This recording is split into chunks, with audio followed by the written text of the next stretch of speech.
जय हिंद साथियों। ये सच्चाई है कि आप दोस्त बदल सकते हैं मगर अपना पड़ोसी नहीं, और अगर पड़ोसी पाकिस्तान जैसा हो तो उसे ठीक करने के लिए कठोर दंड देना हमारा पहला कर्तव्य है।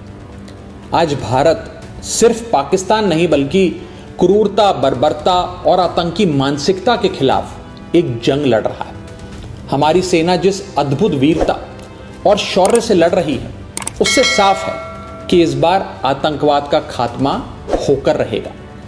बस हम सबको अपने अपने ईश्वर, अपने अपने भगवान से सैनिकों की सलामती की दुआ करनी है, प्रार्थना करनी है और उनके परिवारों के साथ खड़े होकर उनका साहस और मनोबल बढ़ाना है। जिन परिवारों से निकलकर कर्नल सोफिया कुरैशी और विंग कमांडर व्योमिका सिंह जैसी बेटियां तिरंगे की शान संभाल रही, जिन परिवारों के बेटे सरहद पर दुश्मन का मुकाबला कर रहे हैं, उन परिवारों के साथ चट्टान की तरह खड़ा होना। दुनिया जानती है कि हमारा ये उसूल है, ना हम किसी को पहले छेड़ते हैं और ना ही बाद में किसी को छोड़ते हैं।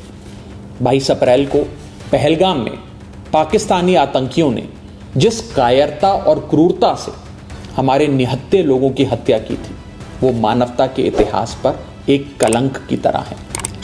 सो हमने भी अपने बहनों के सिंदूर का बदला ऑपरेशन सिंदूर की पहली इंस्टॉलमेंट से ले लिया, मगर पाकिस्तान अपनी गलती मानने की बजाय भारत को ही आंख दिखाने लगा। उसने अपनी गलती स्वीकारने की जगह सीमा पर हमारे बेकसूर नागरिकों को और बच्चों को निशाना बनाने का आपराधिक प्रयास किया। वो भूल गया कि भारत जहां बुद्ध की धरती है वहां अर्जुन और भीम जैसे महान योद्धाओं की भी। भारत अगर गांधी का वंशज है तो भगत सिंह और चंद्रशेखर आजाद जैसे वीरों का भी। और इसलिए अब भारत की तीनों सेनाएं पूरी ताकत से बता रही हैं कि भारत पाकिस्तान का बाप है और बाप बाप होता है। हमारी मिसाइलें, हमारे विमान पाकिस्तान की छाती पर गरज रहे हैं।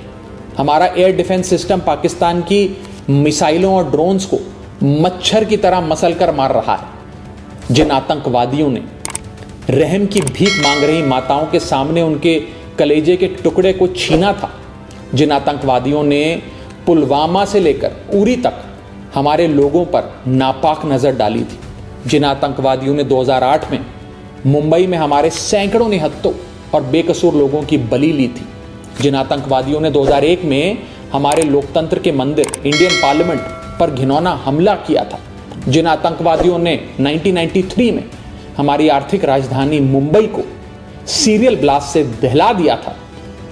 हमारी सेना उन आतंकवादियों को और उनकी नफरत की मानसिकता को पूरी ताकत से दफनाने में जुटी है। बस हम सबको आपस में एक रहना है। मुसीबत में देश की कमजोरी नहीं बल्कि ताकत बनना है। हम किसी भी धर्म, किसी भी जाति या किसी भी राजनीतिक दल से जुड़े हैं, किसी भी नेता को फॉलो करते हैं, इससे ज्यादा महत्वपूर्ण बात यह है कि हम सब हिंदुस्तानी हैं। We are all Indians. अगर कोई हमारे देश और मातृभूमि की तरफ आंख उठाएगा उसका जवाब हम सब मिलकर देंगे। हमारी आर्मी, नेवी और एयरफोर्स पाकिस्तान को फिर से याद दिला रहे हैं कि ऐसे ही 1971 में उसको धूल चटाई थी, ऐसे ही पाकिस्तान के 90,000 से अधिक सैनिकों को घुटनों पर लाकर भारत ने नया बांग्लादेश बनाया था।